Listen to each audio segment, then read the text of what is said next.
Kereta Kematian, karya Kang Ramli author.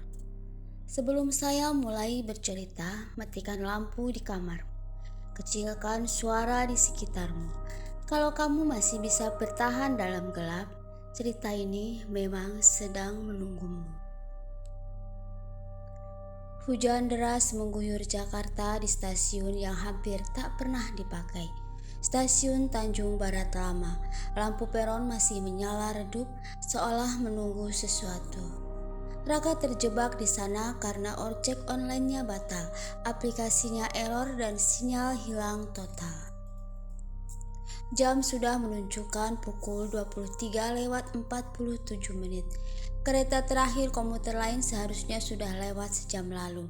Dia memutuskan untuk tetap menunggu di dalam ruang tunggu yang lembab ditemani bau karat dan lumut.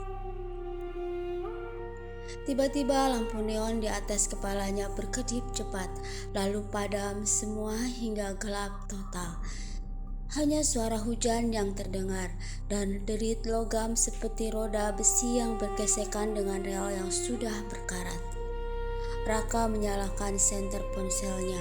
Cahaya tipis menangkap sesuatu di ujung peron.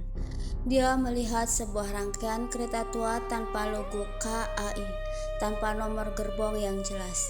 Catnya berwarna hitam. Jendelanya buram seperti tertutup kabut dari dalam. Pintu paling depan terbuka seolah mengundangnya untuk masuk. Raka seharusnya berlari, namun kakinya malah melangkah mendekati kereta itu. Begitu dirinya masuk ke dalam gerbong, pintu langsung tertutup rapat. Lampu di dalam gerbong menyala dengan cahaya kuning yang berkedip-kedip seperti lilin yang hampir habis. Raka melihat sekitar dan semua kursi dalam gerbong kosong tanpa penumpang. Dia memastikannya dan mendekat ke arah kursi kereta. Dia melihat jejak lekukan bokongnya dan punggung yang masih basah, seolah baru saja ditinggalkan beberapa detik sebelum Raka masuk. Di sandaran kursi nomor 14, ada rambut panjang hitam yang tersangkut. Ujungnya meneteskan air ke lantai. Kereta mulai bergerak pelan, hampir tak terasa. Raka tidak mendengar suara mesin diesel dan tidak ada getaran antara roda dan rel. Raka berjalan ke gerbong berikutnya berharap menemukan masinis atau penumpang lain.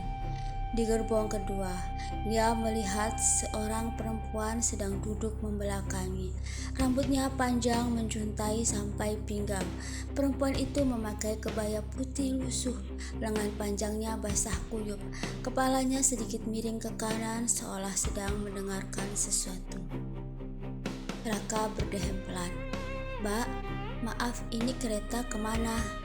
Perempuan itu tidak menjawab, tapi kepalanya perlahan berputar. Ketika wajahnya menghadap Raka, mulutnya tersenyum lebar, hingga sudut bibirnya hampir menyentuh telinga. Matanya kosong, hanya lubang hitam tanpa bola mata. "Sudah terlambat," katanya dengan suara yang terdengar dari segala arah sekaligus. "Kamu naik sendiri." Raka melangkah mundur. Gerbong di belakangnya telah lenyap. Pintu yang tadi dia lewati kini hanya dinding besi polos. Tidak ada lagi gerbong, hanya kegelapan yang menekan dari belakang. Kereta melaju semakin cepat. Jendela-jendela di samping menunjukkan pemandangan yang bukan Jakarta.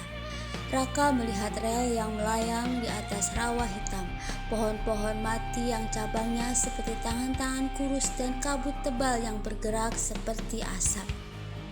Di setiap jendela yang dilewati muncul bayangan wajah yang berbeda. Semua wajah menatap Raka. Ada yang tersenyum, ada yang menangis tanpa suara, ada yang mulutnya terbuka lebar seolah berteriak tapi tidak ada suara. Semua wajah itu terasa familiar. Wajah itu mirip seperti adiknya yang hilang 7 tahun lalu. Kepala pacarnya yang putus karena kecelakaan kereta, ibunya yang meninggal di rumah sakit. Mereka semua ada di luar jendela sedang menatap ke arahnya. Perlahan mereka menempelkan telapak tangan ke kaca dari luar. Raka berlari ke ujung gerbong mencari pintu keluar darurat. Di gerbong terakhir dia menemukan sesuatu yang lebih buruk. Di sebuah kursi kosong, di atasnya tergeletak KTP miliknya sendiri. Foto KTP hidup, matanya berkedip, mulutnya bergerak seolah membentuk kata-kata tanpa suara. Kamu sudah mati, Raka. Di bawah KTP ada jam tangan Raka yang sekarang ada di pergelangan tangannya. Jarumnya berhenti tepat tengah malam, namun detiknya masih bergerak. 1 detik di setiap 30 detik waktu normal. Tiba-tiba suara announcer perempuan terdengar lembut dan dingin. Stasiun berikutnya, terminal akhir. Penumpang diharap bersiap turun. Tidak ada penumpang yang diizinkan kembali. Lampu di seluruh gerbong padam bersamaan. Raka merasakan ada tangan-tangan dingin yang menyentuh kedua bahunya dari belakang. Mereka menarik tubuhnya pelan ke arah pintu yang tiba-tiba terbuka di depannya. Di luar pintu itu bukan peron, hanya kegelapan yang pekat dan bau tanah yang baru saja beres digali. Saat kakinya sudah menginjak ambang pintu, announcer berbicara lagi. Kali ini dengan suara yang sangat mirip suara ibunya. Raka, pulang nak, ibu sudah menunggumu lama sekali.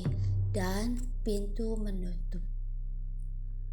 Pagi harinya, petugas keamanan stasiun Tanjung Barat Lama menemukan sebuah ponsel tergeletak di peron yang sudah lama tidak dilewati kereta.